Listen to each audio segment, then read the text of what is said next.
मदनपुर के जंगल में एक छोटा सा पक्षियों का परिवार रहता था। उसी जंगल में एक बबली कबूतरी अपने पति बंटी कबूतर और अपने एक प्यारे बेटे कालू कौवे के साथ रहती थी। कालू कौवा शहर में बड़े कंपनी में काम करता था। एक दिन कालू कौवा एक टुनटुनी नाम की लड़की से शादी कर लेता है। जब कालू कौवा शादी करके अपने घर आया तो अपनी माँ से कहा, माँ, मैंने एक टुनटुनी नाम की लड़की से शादी कर लिया हूँ। मैं आप लोगों का आशीर्वाद लेने आया हूँ। बेटा, तुम्हें मेरा आशीर्वाद कभी नहीं मिलेगा। तुम्हें हम लोगों ने अपना पेट काट कर पढ़ाया लिखाया और तुम बिना आज पूछे शादी कर लिए। तुम यहाँ से चले जाओ, दोबारा मेरे नजरों के सामने कभी भी मत आना। आज से हम लोग तुम्हारे लिए मर गए हैं। माँ जी, आप ऐसा मत कहिए। पिताजी, आप माँ जी को कुछ समझाइए ना, आप खामोश क्यों हैं? तभी कालू कौवा का बाप कहता है, अरे कालू, मेरे नजरों के सामने से तुम चले जाओ। फिर वह कालू कौवा और टुनटुनी चिड़िया दुखी मन से वहाँ से चले जाते हैं। कालू कौवा और टुनटुनी चिड़िया एक जगह पे बैठे हुए थे। तभी टुनटुनी चिड़िया रोने लगती है।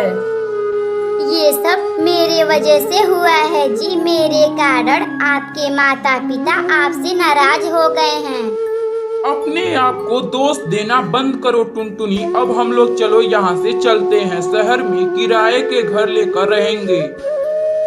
फिर कालू कौवा अपनी पत्नी टुनटुनी चिड़िया को लेकर शहर में आ जाता है और किराए के घर लेकर रहने लगता है। और इसी तरह टुनटुनी चिड़िया और कालू कौवा का शादी का 2 साल बीत जाता है। कुछ दिन बाद टुनटुनी चिड़िया 2 अंडा देती है। उन अंडों का बहुत ख्याल रखने लगती है। 1-2 महीने बाद उन अंडों में से बच्चे बाहर निकलते हैं। टुनटुनी चिड़िया अपने बच्चों को देखकर बहुत खुश होती है। एक दिन टुनटुनी चिड़िया अपने दोनों बच्चों को भोजन खिला रही थी तो तभी टुनटुनी चिड़िया के पति कालू कौवा का तबीयत खराब हो जाता है। कालू कौवा का तबीयत खराब हो जाने के वजह से उसकी मौत हो जाती है। कालू कौवा का मौत होने के बाद टुनटुनी चिड़िया का मकान मालिक उन सबको घर से निकाल देता है।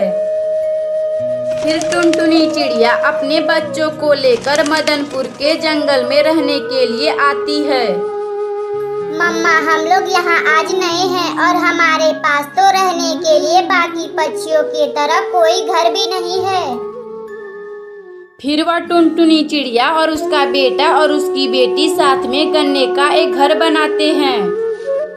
फिर वह टुनटुनी चिड़िया अपने बच्चों के साथ गन्ने के घर में खुशी खुशी रहने लगती है। अगर आपको यह कहानी अच्छी लगे तो वीडियो को लाइक करें और चैनल को सब्सक्राइब करें। मदनपुर के जंगल में एक टुनटुनी नाम की चिड़िया अपने बच्चों के साथ रहती थी। टुनटुनी चिड़िया के पास कुछ थोड़ी मोड़ी जमीन थी जिस पर वह खेती बाड़ी भी किया करती थी। इस बार जंगल के सभी पक्षी अपना खेत का फसल देखकर बहुत खुश हो रहे थे। साथ में टुनटुनी चिड़िया भी अपना फसल देखकर बहुत खुश थी।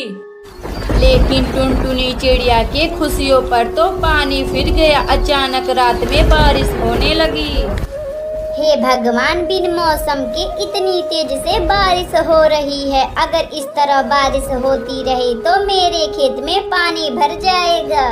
हम लोग क्या क्या सपने देख रहे हैं जी। लगता है कि अब एक भी सपना पूरा नहीं हो पाएगा। हाँ टुनटुनी, मैं भी यही सोचकर रो रहा हूँ कि अब हमारे बच्चों का क्या होगा। पता नहीं ऊपर वाला हम लोगों पर इतना अत्याचार क्यों कर रहा है। जी, मैं तो कहती हूँ कि चलिए हम लोग इसी बारिश में अपने फसलों को देखने चलते हैं। नहीं टुनटुनी, जंगल में बहुत तेज से बारिश हो रही है। अगर इस समय हम लोग जाएंगे तो हमारे जान को भी खतरा है। हम लोग खेत देखने कल चलेंगे। तब तक आप लोग कमेंट बॉक्स में बताएं कि 28 - 7 कितना होता है। फिर वह दोनों पति पत्नी उदास मन से बारिश रुकने का इंतजार करने लगते हैं। अगली सुबह कालू कौवा और टुनटुनी चिड़िया अपने बच्चों को घर छोड़कर खेत देखने गए। दोनों पति पत्नी को खेत की हालत देखकर उनकी आंखों में आंसू आ जाते हैं। फिर वह दोनों पति पत्नी अपना खेत देखकर वापस अपने घर आने लगते हैं। मम्मा मुझे भूख लगी है, मुझे कुछ खाने को दे दो ना। अजी सुनते हैं जी, हमारे बच्चे भूखे हैं, जल्दी जाइए हमारे बच्चों के लिए कुछ खाने के लिए ले आइए। अच्छा ठीक है टुनटुनी, मैं अभी जंगल में से कहीं से भोजन खोज कर लाता हूँ। टुनटुनी तुम हमारे बच्चों का ध्यान रखना और इन्हें कहीं बाहर मत निकलने देना। और वह कालू कौवा भोजन की तलाश में चला जाता है, लेकिन वह कुछ भी नहीं पाता है। कालू कौवा थक हार कर किसी जगह बैठ जाता है। अगर मैं आज खाली हाथ जाऊंगा तो टुनटुनी बहुत गुस्सा करेगी और हमारे बच्चे भी भूखे हैं। यह बात कालू कौवा सोचकर उदास मन से बैठा था, तो तभी उसे एक 500 का नोट दिखाई देता है। उस नोट पर लिखा था कि मैं एक जादुई 500 का नोट हूँ।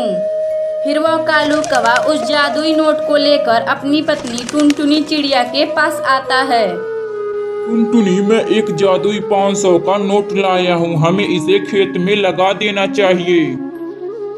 और अगली सुबह टुनटुनी चिड़िया उस जादुई 500 के नोट को अपने खेत में लगा देती है। देखते ही देखते टुनटुनी चिड़िया के खेत में जादुई पैसे का पेड़ बड़ा हो चुका था और ऊपर बहुत ज्यादा पैसे टंगे हुए थे। और वह दोनों पति पत्नी को खुशी का ठिकाना न था, वह पैसे देकर बहुत खुश थे। अगर आपको यह कहानी अच्छी लगे तो वीडियो को लाइक करें और चैनल को सब्सक्राइब करें।